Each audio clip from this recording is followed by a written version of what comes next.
यह कहानी उन चार दोस्तों की है जिसके साथ कुछ ऐसी घटना घटी की जिसे उनका पूरा जीवन ही बदल गया। आइए जानते हैं कि ऐसा क्या हुआ था। मुंबई शहर की रहने वाली प्रिया शर्मा अपने दोस्तों के साथ रवि, साहिल और विजय के साथ शिमला जाने का प्लान बनाया। वो सब शिमला जाने के लिए बस में बैठ गए। कुछ ही देर में प्रिया सो गई। अचानक प्रिया की नींद खुल गई तो उसने देखा कि बस में कोई नहीं था। बस का ड्राइवर भी नहीं था। बस अपने आप ही चल रही थी। उनके सारे दोस्त भी बस में नहीं थे। यह सब देखकर डर के मारे प्रिया जोर जोर से चिल्लाने लगी। अचानक उसे लगा कि कोई उसके पीछे खड़ा है। जब उसने पीछे मुड़कर देखा तो वहां एक स्त्री बैठी हुई थी। उस स्त्री का चेहरा जला हुआ था। ऐसा लग रहा था कि किसने उसके चेहरे पर एसिड फेंका हो। ऐसा भयंकर चेहरा देखकर प्रिया ने चिल्लाना शुरू कर दिया, बचाओ बचाओ बचाओ। और अचानक प्रिया की नींद उड़ गई। वो एकदम डरी हुई और पसीने से पूरी भीग गई थी। पास में बैठे हुए विजय ने पानी की बोतल दी और बोला, शायद तुम्हें कोई सपना देखा होगा। थोड़ी ही देर में सब शिमला पहुंच गए और एक होटल पर रात बिताने के लिए गए। दूसरे दिन वो सब साथ में मिलकर होटल के पास वाले पहाड़ पे घूमने जाने का इरादा किया।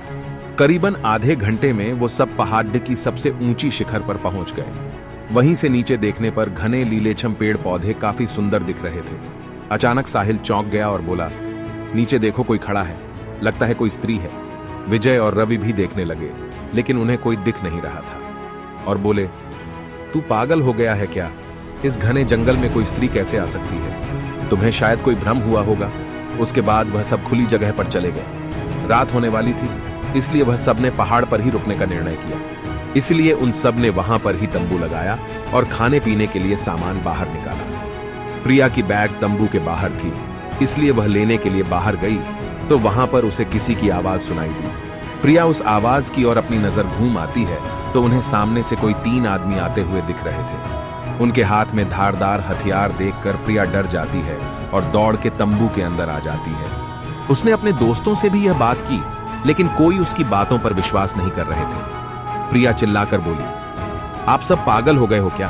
कोई भी मेरी बातों पर भरोसा नहीं कर रहा है। चलिए मेरे साथ बाहर, मैं आपको बताती हूँ।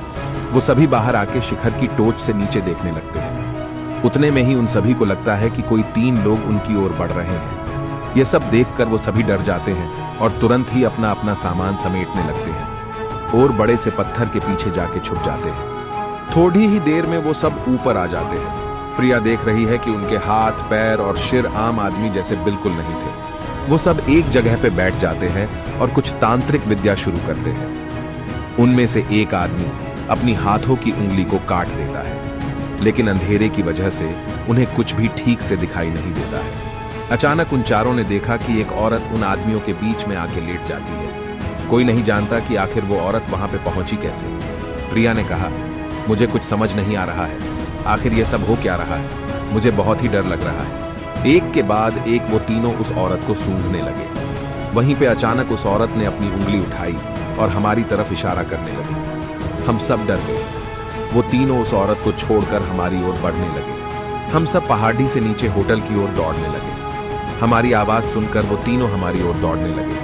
प्रिया और साहिल सबसे आगे थे और विजय और रवि उनके पीछे दौड़ रहे थे। प्रिया और साहिल होटल तक पहुंच गए लेकिन रवि और विजय का कोई पता नहीं चल रहा था। हमने होटल वालों से उनके बारे में सभी बातें की तो उन लोगों ने कहा कि उस पहाड़ पे कोई नहीं जाता है। वो पहाड़ शार्पित है, जो भी वहां जाता है वो कभी वापस नहीं आता है। आपकी किस्मत अच्छी थी कि आप अभी जिंदा है। लेकिन हमारे दोस्त रवि और विजय कभी भी वापस लौट के नहीं आए। हमने उन्हें ढूंढने का बहुत ही कोशिश की, पुलिस कंप्लेंट भी करवाई लेकिन कोई फर्क नहीं पड़ा। दोस्तों, आपको यह कहानी शिमला का शापित पहाड़ कैसा लगा कमेंट करके जरूर बताना।